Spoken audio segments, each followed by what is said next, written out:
C'était il y a 30 ans, jour pour jour, le 20 mai 1983, l'équipe dirigée par le professeur Luc Montagnier révélait dans une revue américaine qu'un nouveau virus avait été découvert. Bonjour Françoise Barré-Sinoussi. Bonjour. Merci beaucoup d'être avec nous ce matin sur Europe 1. Vous êtes co-découvreuse du virus du sida, prix Nobel de médecine en 2008. Est-ce que vous vous souvenez de cette journée d'ailleurs, du 20 mai 1983 ? Est-ce que le retentissement avait été immédiat et mondial ? Il se trouve que j'étais aux États-Unis, à vrai dire, pour présenter justement lors d'un congrès où ma présentation n'était pas prévue d'ailleurs initialement et j'avais demandé aux organisateurs d'avoir 5 minutes pour présenter les résultats juste avant la publication. Et cette annonce a été pris par certains comme jugée intéressante, par d'autres très dubitatifs. Ah oui. On ne disait pas sida à l'époque, il faut bien le rappeler. Non, pas du tout. On avait appelé cette maladie de différents mots, le syndrome gay, la maladie des 4H. Et vous, dans votre rapport, vous disiez LAV. Oui, parce que cette simple publication du 20 mai ne pouvait pas faire encore le lien entre la maladie elle-même et le virus. Il nous fallait beaucoup plus de résultats et c'est ce qu'on en a commencé à accumuler le long de l'année 83. Oui, c'est un peu technique, mais LAV, ça signifie virus associé à la lymphadénopathie. C'est ça, c'est des ganglions généralisés. C'est en fait des symptômes qui précèdent souvent le sida. Comment aviez-vous travaillé ? Dans quelles conditions aviez-vous travaillé sur ce nouveau virus ?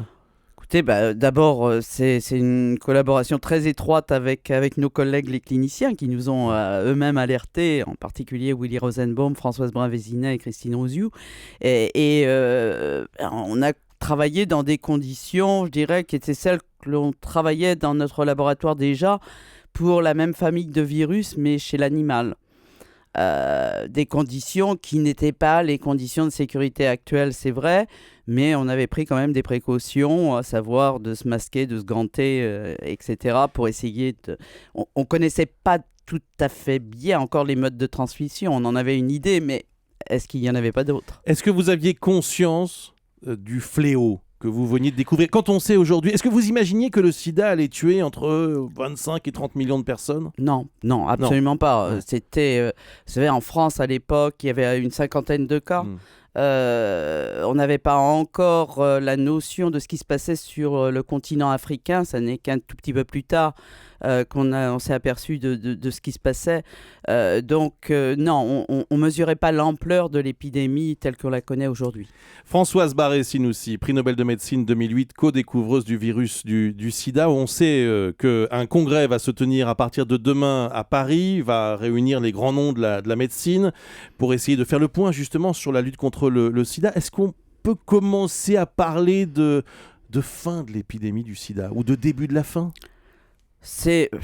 Alors certains en parlent effectivement et sur le principe, si tous les patients étaient sous traitement, effectivement on devrait pouvoir y arriver. Dans la réalité, on est loin de ça. On est loin de ça puisque on est loin d'avoir tous les patients qui ont besoin d'être traités, qui le sont traités. On sait aussi qu'il y a un certain nombre de personnes qui sont porteuses du virus et qui ne le savent pas, et qui donc peuvent transmettre à d'autres.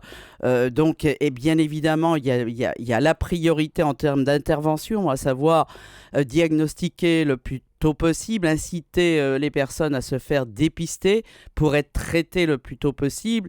Et puis, il faut bien se mettre à l'évidence, il faut aussi continuer la recherche pour des nouveaux traitements et la recherche d'autres outils de prévention. Alors, là, quand même, les progrès ont été considérables depuis Immense. Une dizaine d'années, 13 ans même maintenant, on peut le dire, sur le traitement du sida. Aujourd'hui, on peut presque, dans certains cas, vivre de façon, j'allais dire, quasi normale. Oui, tout on peut à le fait. dire, ça. Oui, on parle d'infections chroniques, on parle de personnes qui vivent avec le virus. Dans nos pays, c'est vrai qu'on parle de moins en moins de sida. Il y a encore quelques cas quand même. Mais on meurt encore du sida aujourd'hui dans les pays occidentaux, oui. Il y a quelques cas, oui, de personnes qui sont malheureusement diagnostiquées très très tard. Voilà, c'est là que ça se joue. Et le vaccin, Françoise Barré-Sinoussi, lorsque vous découvrez il y a 30 ans le virus, vous vous dites quoi ? Dans 2 ans, on aura trouvé un vaccin? Nous étions très naïfs à l'époque. Ouais. Vous savez, on pensait qu'une fois le virus découvert, on allait avoir un traitement et un vaccin très très très rapidement. Bien sûr, on n'avait pas mesuré toute la complexité de ce virus et de son interaction justement Pourquoi avec c'est le si corps. compliqué? Expliquez peut-être à tous ceux qui nous écoutent ce matin sur Europe 1, pourquoi au bout de 30 ans, on a même le sentiment qu'on est au point mort pour ce qui concerne Non. le vaccin? On n'est pas au point mort en ce qui concerne le vaccin.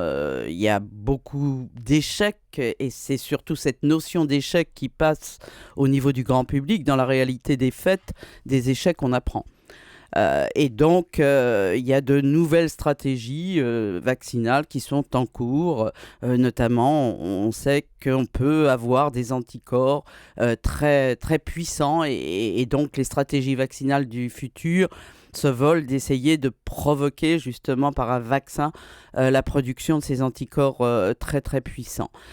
Donc, il n'y a pas d'échec en soi. Il y a aussi beaucoup de progrès en matière de traitement, en matière, vous l'avez dit, en matière d'outils de prévention qui permettent justement à la recherche d'avancer. À l'échelle de la science, 30 ans, c'est court ou c'est long? À l'échelle de la science, 30 ans, c'est très court. C'est très court. C'est très court. Pour trouver un vaccin. Vous savez, il y a beaucoup d'autres vaccins qui n'existent toujours pas pour d'autres infections ou pathologies qui ont été découvertes depuis plus de 30 ans, 100 ans.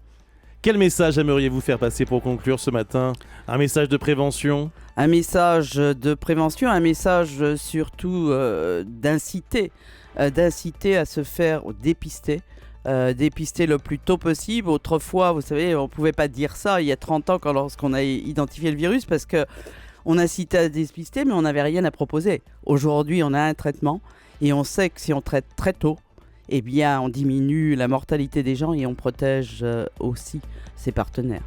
Françoise Barré-Sinoussi, prix Nobel de médecine en 2008, co-découvreuse du virus du sida il y a 30 ans jour pour jour, le 20 mai 1983. Merci beaucoup d'avoir été avec nous ce matin sur Europe 1. Merci à vous.